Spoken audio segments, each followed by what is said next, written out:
करने के साथ साथ शिलापट का अनावरण।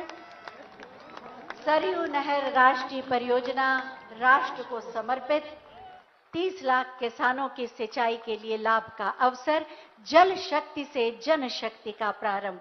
बहुत बहुत धन्यवाद माननीय प्रधानमंत्री महोदय।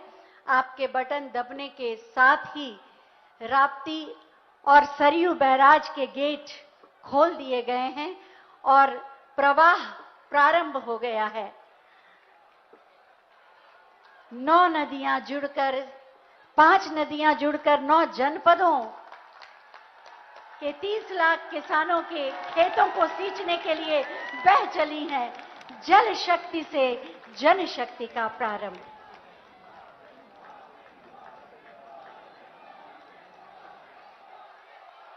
सरयू नहर राष्ट्रीय परियोजना कैसी है, आप स्क्रीन पर देख सकते हैं।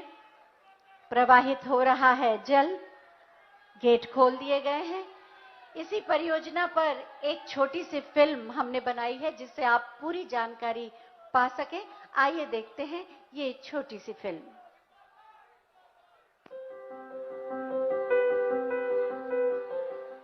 मर्यादा पुरुषोत्तम श्री राम की जन्मभूमि, भगवान बुद्ध की कर्म भूमि एवं महायोगी गुरु गोरक्षनाथ के आशीर्वाद से अभिसिंचित उत्तर प्रदेश का पूर्वांचल क्षेत्र भारत की सांस्कृतिक विरासत में अपना अलग ही स्थान रखता है।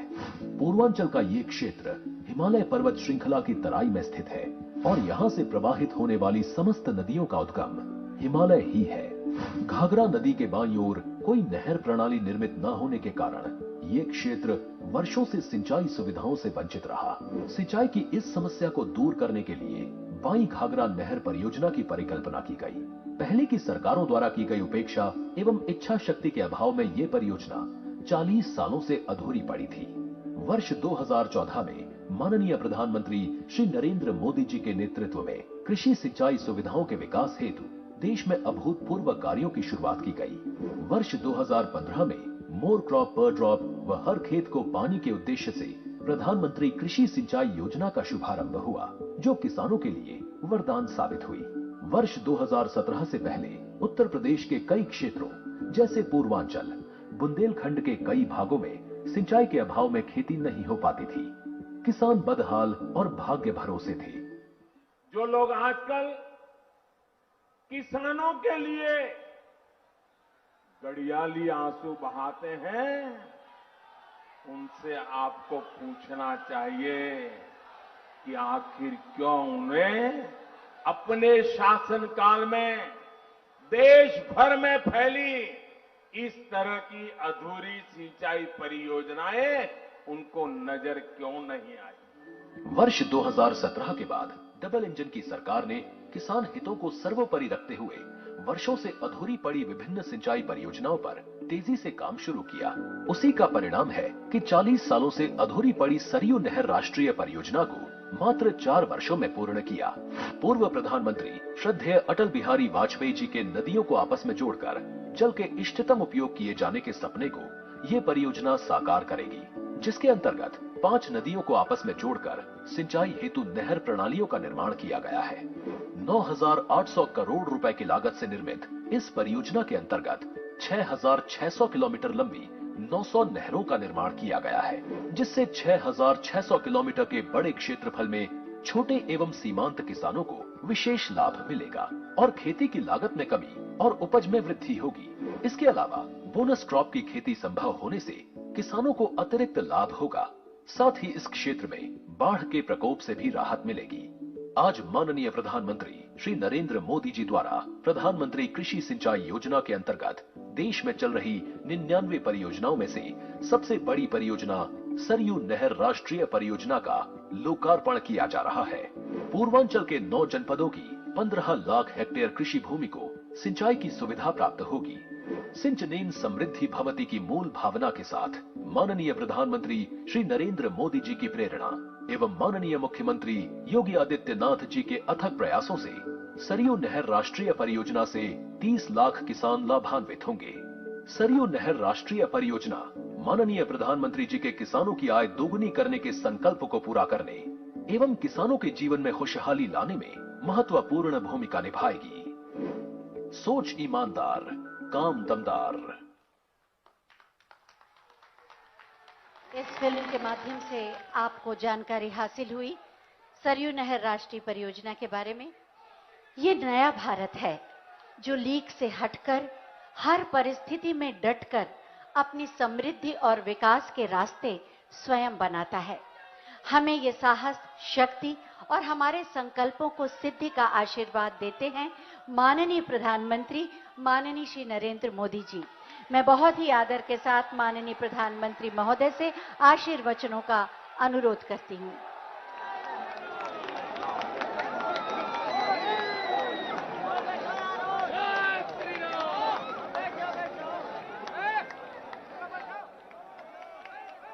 भारत माता की, भारत माता की, भारत माता की। हम ये पावन धरती का बारंबार प्रणाम करित है।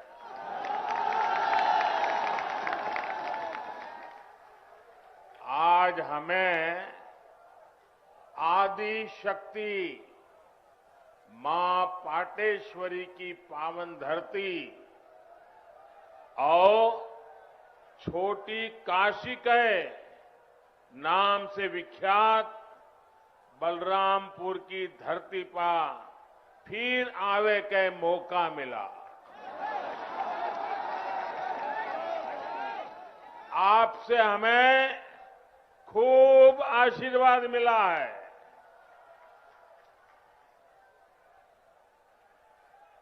यूपी की राज्यपाल श्रीमती आनंदीबेन, यूपी के ऊर्जावान, कर्मठ, लोकप्रिय मुख्यमंत्री योगी आदित्यनाथ जी, उप मुख्यमंत्री श्रीमान केशव प्रसाद मौर्य जी,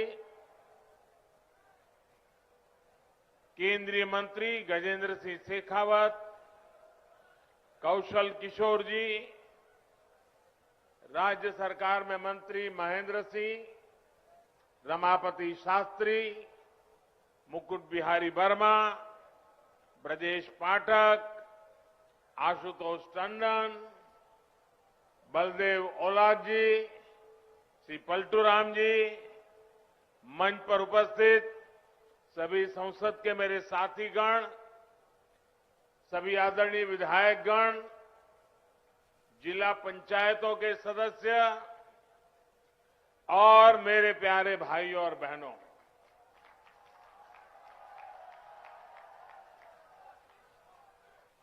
क्रांतिकारियों की इस धरती ने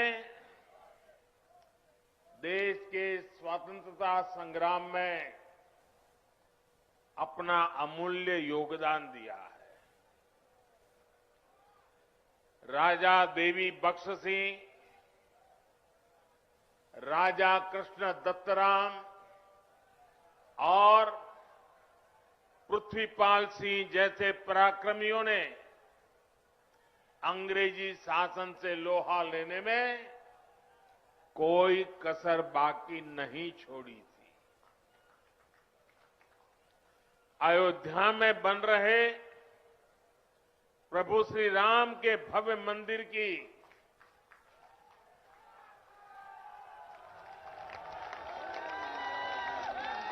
जब जब बात होगी, बलरामपुर रियासत के महाराजा पाटेश्वरी प्रसाद सिंह के योगदान का उल्लेख जरूर होगा। बलरामपुर के लोग तो इतने पारखी है कि उन्होंने नानाजी देशमुख और अटल बिहारी वाजपेयी के रूप में दो भारत रत्नों को गढ़ा है, उन्हें संवारा है। साथियों, राष्ट्र निर्माताओं और राष्ट्र रक्षकों की इस धरती से मैं आज देश के उन सभी वीर योद्धाओं को भी श्रद्धांजलि दे रहा हूं जिनका 8 दिसंबर को हेलीकॉप्टर हादसे में निधन हो गया। भारत के पहले chief of defence staff general Bipin Rawat ji का जाना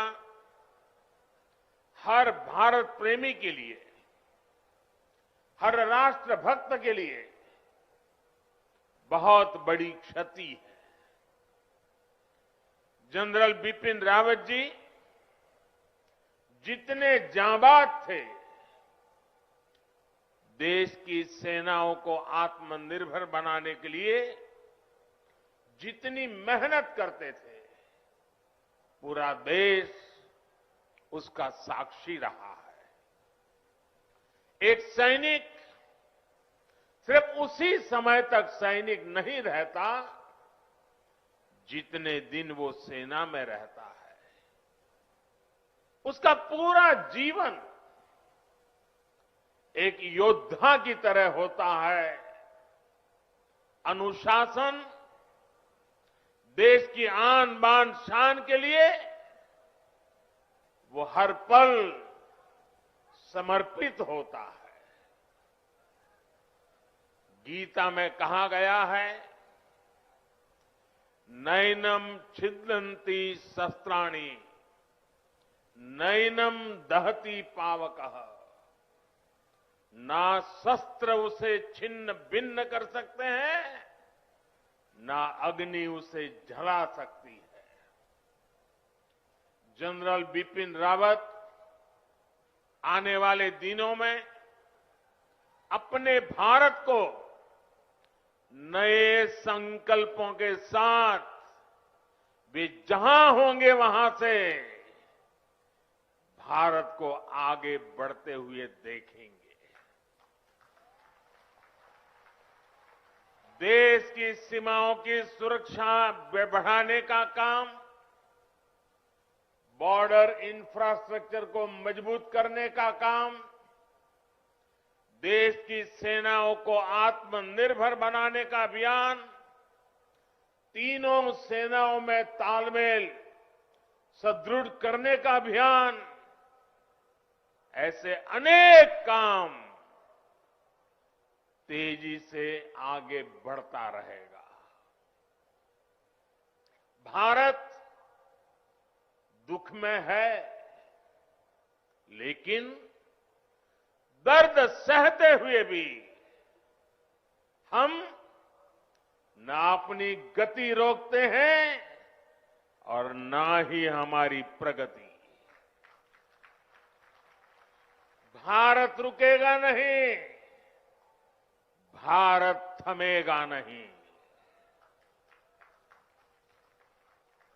हम भारतीय मिलकर और मेहनत करेंगे। देश के भीतर और देश के बाहर बैठी हर चुनौती का मुकाबला करेंगे। भारत को और शक्तिशाली और समृद्ध बनाएंगे। साथियों, यूपी के सपूत देवरिया के रहने वाले ग्रुप कैप्टन वरुण सिंह जी का जीवन बचाने के लिए डॉक्टर जी जान से लगे हुए हैं। मैं मां पाटेश्वरी से उनके जीवन की रक्षा की प्रार्थना करता हूं। देश आज वरुण सिंह जी के परिवार के साथ है। जिन वीरों को हमने खोया है, उनके परिवारों के साथ है। भाई और बहनों, राष्ट्र प्रथम की भावना को सर्वोपरि रखते हुए देश आज हर वो काम कर रहा है जो 21वीं सदी में हमें नई ऊंचाई पर ले जाए। देश के विकास के लिए ये भी बहुत जरूरी है कि पानी की कमी कभी बाधा न बने। इसलिए देश की नदियों के जल के सदुपयोग हो, किसानों के खेत तक पर्याप्त पानी पहुंचे, ये सरकार की सर्वोच्च प्राथमिकताओं में से एक है। सरयू नहर राष्ट्रीय परियोजना का पूरा होना इस बात का सबूत है कि जब सोच ईमानदार होती है तो काम भी दमदार होता है।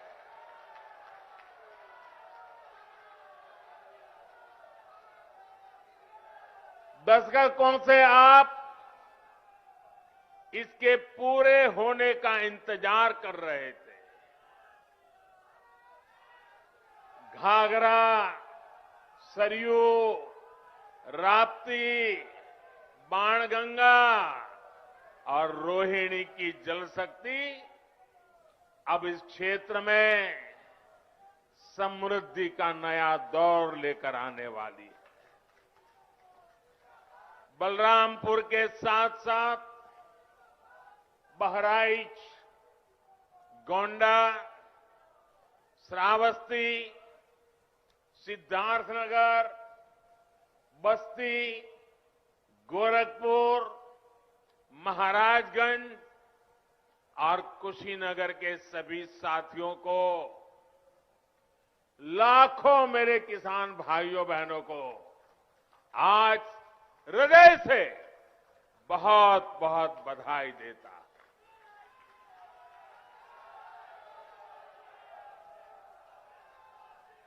बारिश के मौसम में इस क्षेत्र में जो परेशानियां आती हैं उनका हल निकालने में इससे मदद मिलेगी। और मैं जानता हूं मेरे प्यारे भाइयों बहनों, हमारे यहां तो इतिहास गवाह है, अगर किसी ने प्यासे को एक प्याला भर पानी पिला दिया होता है तो वो इंसान जीवन भर कभी उस ऋण को भूलता नहीं है, जीवन भर उस इंसान को भूलता नहीं। और आज लाखों किसानों के प्यासे खेत जब पानी प्राप्त करेंगे, मुझे पक्का भरोसा है आपके आशीर्वाद जीवन भर हमें काम करने की ताकत देंगे। आपके आशीर्वाद हमें नई ऊर्जा देंगे। भाइयों बहनों, आज मैं ये भी कहना चाहूंगा, विशेष रूप से वो किसान जिनके पास 2 हेक्टेयर से कम भूमि है, उनके लिए सिंचाई की ये व्यवस्था जीवन बदलने वाली होती है। जैसे कोई व्यक्ति मृत्युशैया पर पड़ा हो, उसको ब्लड की जरूरत हो, लहू की जरूरत हो, रक्त की आवश्यकता हो, और जैसे ही डॉक्टर रक्त ला करके उसको चढ़ाएं और उसकी जीवन बच जाता है, इस पूरे क्षेत्र के खेतों को ऐसी ही नई जिंदगी मिलने वाली है। साथियों, बलरामपुर की मसूर दाल का स्वाद तो बीते सालों में देश भर में फैला ही है। अब पारंपरिक फसलों के साथ साथ इन क्षेत्रों के किसान अधिक दाम देने वाली, अधिक आय देने वाली दूसरी फसलों की खेती भी व्यापक रूप से कर पाएंगे। साथियों, सार्वजनिक जीवन में मुझे एक लंबे समय से काम करने का सौभाग्य मिला है। मैंने पहले की कितनी ही सरकारें देखी है, उनका कामकाज भी देखा है। इस लंबे कालखंड में जो मुझे सबसे अधिक अखरा, जिससे मुझे सबसे ज्यादा पीड़ा हुई है, वो है देश के धन, देश के समय और देश के संसाधनों का दुरुपयोग, उसका अपमान। सरकारी पैसे हैं तो मुझे क्या, मेरा क्या, ये तो सरकारी है। ये सोच देश के संतुलित और संपूर्ण विकास में सबसे बड़ी रुकावट बन गई है। इसी सोच ने सरयू नहर परियोजना को लटकाया भी, भटकाया भी। आज से करीब 50 साल पहले इस पर काम शुरू हुआ था। आप सोचिए 50 साल के बाद आज इसका काम पूरा हो रहा है। जब इस परियोजना पर काम शुरू हुआ था, ये सिर्फ यहां के नागरिक नहीं, देश के नागरिक भी इस बात को समझे, हिंदुस्तान का हर नागरिक समझे, हिंदुस्तान का मेरा नौजवान समझे, जो अपने उज्जवल भविष्य की कामना करता है, वो मेरा देश का हर नौजवान समझे। साथियों, जब इस परियोजना पर काम शुरू हुआ था तो इसकी लागत 100 करोड़ रुपए से भी कम थी।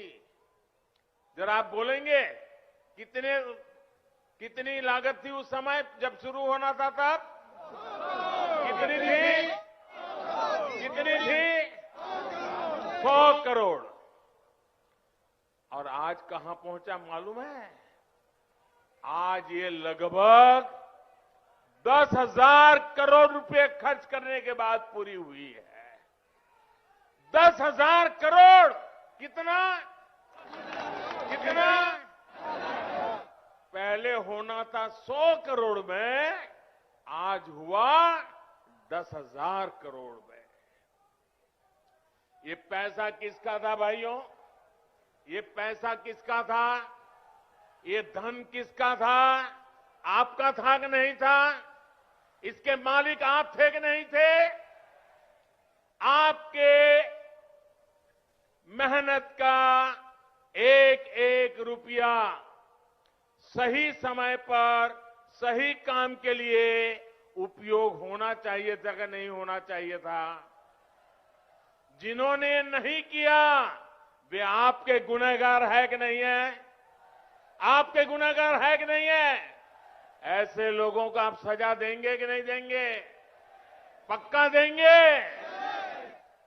मेरे प्यारे भाइयों बहनों, पहले की सरकारों की लापरवाही की 100 गुना ज्यादा कीमत इस देश को चुकानी पड़ी है। हमारे इस क्षेत्र के लाखों किसानों को भी अगर सिंचाई का यही पानी अगर 20 साल 30 साल पहले मिला होता, आप कल्पना कर सकते थे?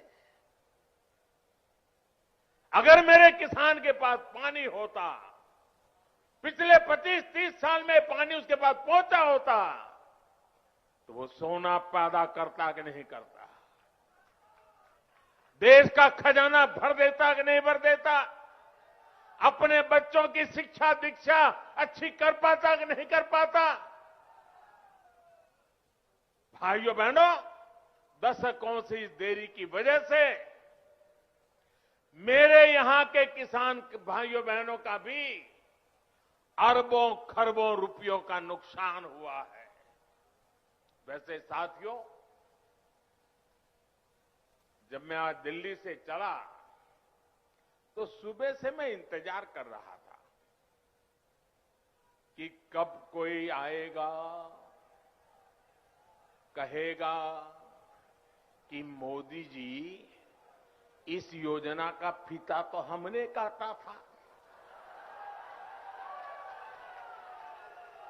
ये योजना तो हमने शुरू की थी।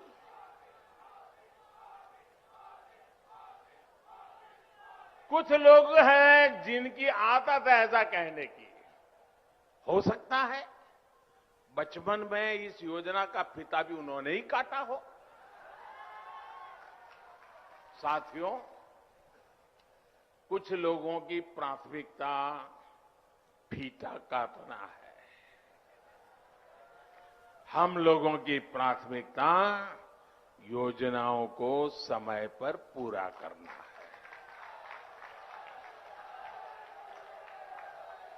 2014 में जब मैं सरकार में आया था तो ये देखकर हैरान था कि देश में सिंचाई की 99 बड़ी परियोजनाएं, 99 परियोजनाएं जो देश के अलग अलग कोनों में दशकों से अधूरी पड़ी है।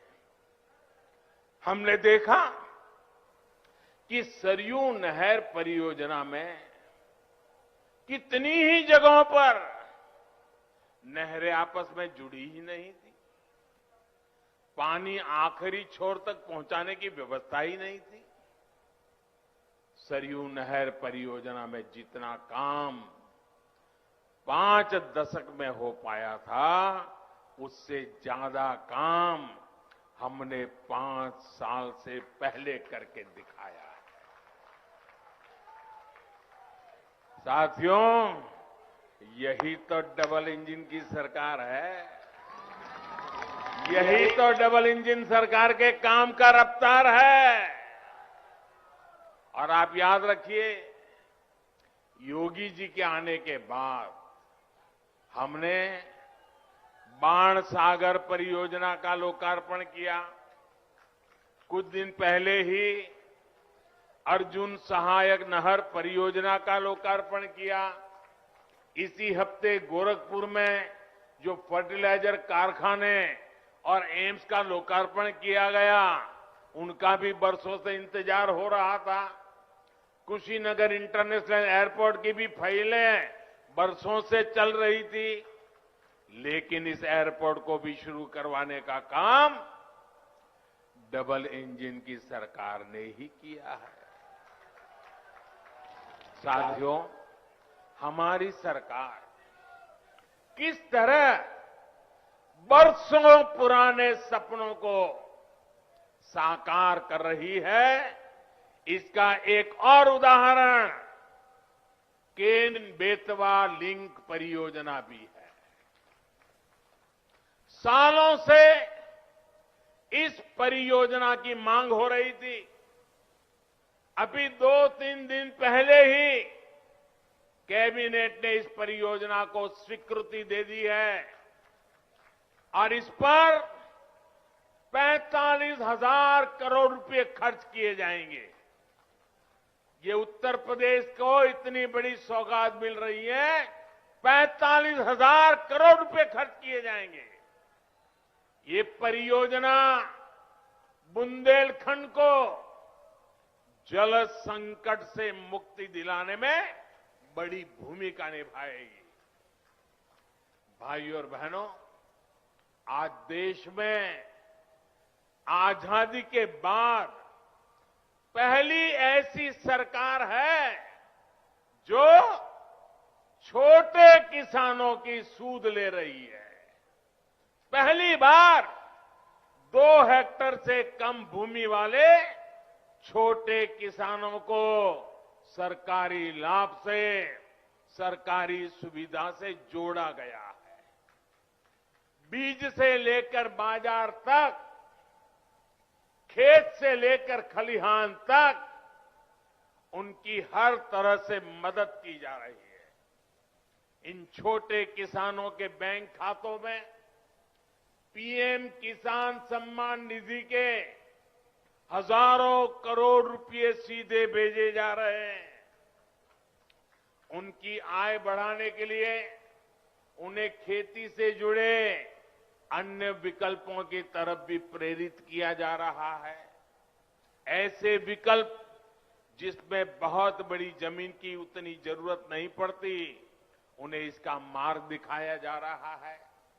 इसी सोच के साथ पशुपालन हो, मधुमक्खी पालन हो या फिर मछली पालन, इनके लिए राष्ट्रीय स्तर नई योजनाएं शुरू की गई है। आज भारत दूध उत्पादन के मामले में दुनिया में अग्रणी है ही, लेकिन आपको जानकर के खुशी होगी, आज हम शहद, हनी, मधु, आज हम शहद निर्यातक के रूप में भी विश्व में अपना स्थान बना रहे हैं। हमारी सरकार के प्रयासों की वजह से बीते 7 वर्षों में शहद का निर्यात बढ़कर करीब करीब 2 गुना हो गया है और इससे किसानों की 700 करोड़ रुपए से ज्यादा की कमाई हुई है। भाइयों और बहनों, किसान की आय बढ़ाने का एक और विकल्प बायोफ्यूल भी है। हम खाड़ी का तेल से चलाते थे, अब हम झाड़ी का तेल भी लेकर के आ रहे हैं। बायोफ्यूल की अनेक फैक्ट्रियां यूपी में बनाई जा रही हैं। बदायूं और गोरखपुर में बायोफ्यूल के बड़े कॉम्प्लेक्स बनाए जा रहे हैं। यहां पास में गोंडा में भी इथेनॉल का एक बड़ा प्लांट बन रहा है। इसका लाभ इस क्षेत्र के बहुत से किसानों को होगा। गन्ने से इथेनॉल बनाने के अभियान में भी यूपी अग्रणी भूमिका की ओर बढ़ रहा है। बीते 4.5 साल में लगभग 12,000 करोड़ रुपए का इथेनॉल यूपी से खरीदा गया है। योगी जी की सरकार जब से आई है, तब से गन्ने के भुगतान में भी बहुत तेजी आई है। एक समय 2017 से पहले का भी था, जब गन्ना किसान सालों साल बकाया मिलने के लिए इंतजार करते थे। पिछली सरकारों के दौरान जहां 20 से अधिक चीनी मिलों में ताला लग गया, वहीं योगी जी की सरकार ने इतनी ही चीनी मिलों का विस्तार और आधुनिकीकरण किया है।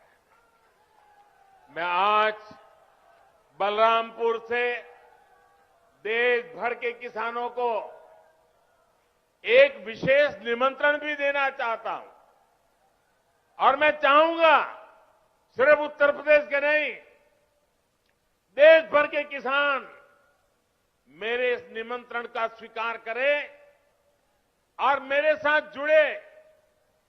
मेरा निमंत्रण किस बात का है? इसी महीने 5 दिन के बाद 16 तारीख को, 16 दिसंबर को सरकार प्राकृतिक खेती पर, नेचुरल फार्मिंग पर एक बहुत बड़ा आयोजन करने जा रही है। हमारे एक पद्म पुरस्कार विजेता सुभाष जी करके हैं महाराष्ट्र के, उन्होंने जीरो बजट खेती का एक विचार विकसित किया है। ये वो प्राकृतिक खेती वाला विषय है। इससे हमारी धरती मां भी बचती है, हमारा पानी भी बचता है और फसल भी अच्छी और पहले से ज्यादा होती है। मेरा आप सभी किसान साथियों को, देश भर के किसान साथियों को आग्रह है कि आप 16 दिसंबर को टीवी के माध्यम से या कृषि विज्ञान केंद्र के माध्यम से जरूर इस कार्यक्रम में जुड़िए। आप हमारी बात को समझेंगे, मुझे पक्का विश्वास है आप उसको अपने खेत में लागू करेंगे। यह आपको बहुत लाभकारी होने वाला है। साथियों, आपकी हर जरूरत को ध्यान में रखते हुए आपका जीवन आसान बनाने के लिए हम दिन रात मेहनत कर रहे हैं। इसकी छाप आपको प्रधानमंत्री आवास योजना के तहत बन रहे गरीब के पक्के घर में भी दिखेगी। पीएम आवास के तहत मिल रहे घरों में इज्जत घर यानी शौचालय है, उज्ज्वला की गैस है, सौभाग्य योजना का बिजली कनेक्शन है, उजाला का एलईडी बल्ब है, हर घर जल योजना के तहत मिल रहा पानी का कनेक्शन है। और मुझे तो खुशी तब होती है क्योंकि मैं इस क्षेत्र में कभी दौरा कर चुका हूं, मुझे मालूम है जब यहां मेरे थारू जनजाति के भाई बहनों को भी इन योजनाओं का लाभ मिल रहा है तो भी हमें खुशी भी ज्यादा होती है और हमें आशीर्वाद भी ज्यादा मिलता है। साथियों, हमारे यहां सदियों से एक तौर तरीका चला आ रहा है कि घर होगा, मेरी माताएं बहनें मेरी बात जरूर समझें और मेरे पुरुष भाई भी अपने घर में बताएं। हमारे यहां एक मान्यता चली, परंपरा चली, व्यवस्था चली। वो क्या? घर होगा तो पुरुष के नाम, दुकान होगी तो पुरुष के नाम, गाड़ी होगी तो पुरुष के नाम, खेत होगा तो पुरुष के नाम। महिलाओं के नाम पर कुछ भी नहीं। कुछ होता है क्या महिलाओं के नाम पर? नहीं होता है ना। मैं आपकी पीड़ाएं जानता हूं बराबर माताएं बहनें, और इसलिए हमने क्या किया, मुझे खुशी है हमने क्या किया, पीएम आवास योजना के तहत जो घर बन रहे हैं ना, ज्यादातर घरों का मालिकाना हक हमने हमारी माताओं, बहनों, बेटियों को दे दिया है।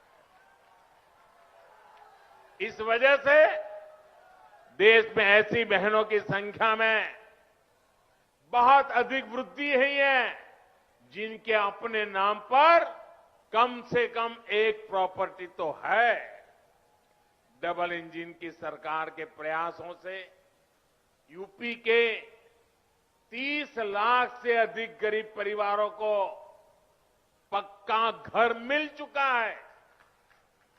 आने वाले दिनों में और भी ज्यादा नए घर बनाने के लिए अभी हमारी सरकार ने 2 लाख करोड़ रुपए से अधिक का प्रावधान किया है।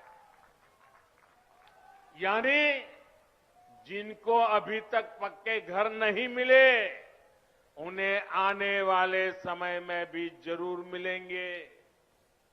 साथियों, जब सरकार संवेदनशील हो, गरीबों की सुनती हो, उनका दुख दर्द समझती हो तो फर्क आता ही है।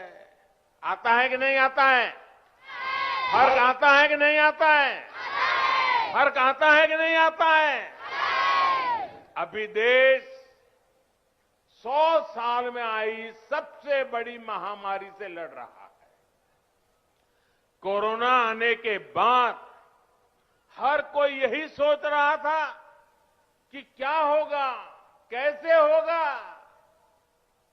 हर किसी ने कम अधिक मात्रा में कोरोना की वजह से कष्ट सहा, लेकिन साथियों इस कोरोना काल में हमने पूरी ईमानदारी से प्रयास किया है कि कोई गरीब भूखा न सोए। और अभी इसलिए पीएम गरीब कल्याण अन्न योजना के तहत मिल रहे मुफ्त राशन के अभियान को होली से आगे तक बढ़ा दिया गया है। गरीबों को मुफ्त राशन पर सरकार 2,60,000 करोड़ रुपए उससे भी ज्यादा खर्च कर रही है। भाइयों और बहनों, पहले जो सरकार में थे, आप जानते हैं ना, अच्छी तरह जानते हैं ना, पहले जो सरकार में थे वो माफिया को संरक्षण देते थे। आज योगी जी की सरकार माफिया की सफाई में जुटी है।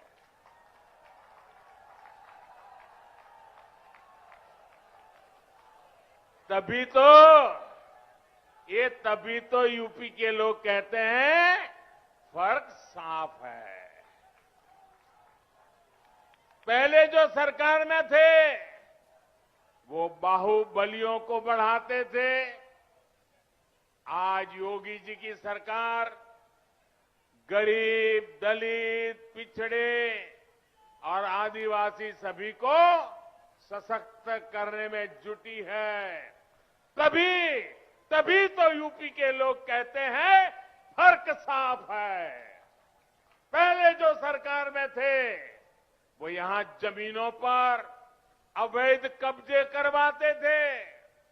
आज ऐसे माफियाओं पर जुर्माना लग रहा है, बुलडोजर चल रहा है। तभी तो यूपी के लोग कहते हैं फर्क साफ है। पहले यूपी की बेटियां घर से निकलने से 100 बार सोचने के लिए मजबूर थी। आज अपराधी गलत काम से पहले 100 बार सोचता है। तभी तो यूपी के लोग कहते हैं फर्क साफ है। पहले बेटियां घर में दुबक कर रहने को मजबूर थी, अब यूपी के अपराधी जेल में दुबकते हैं।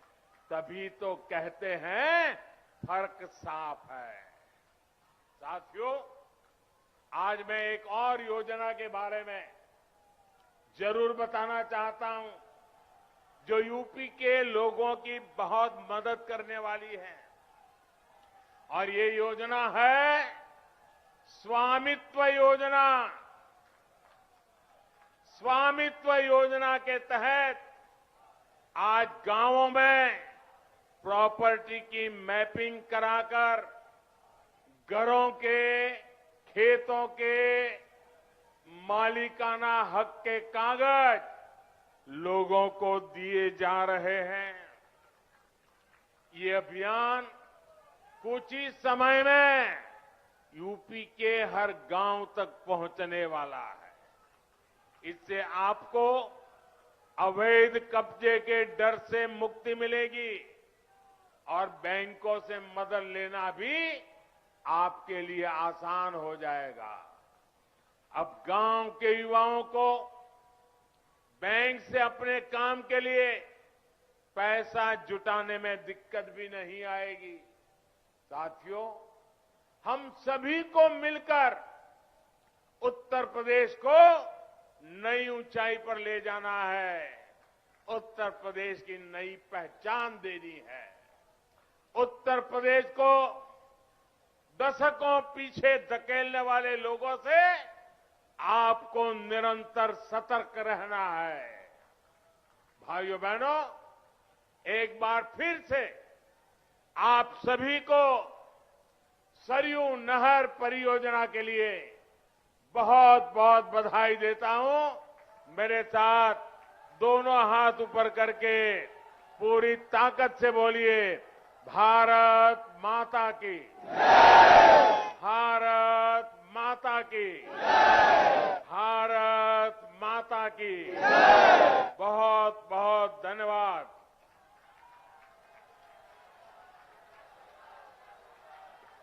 बहुत बहुत धन्यवाद माननीय आपके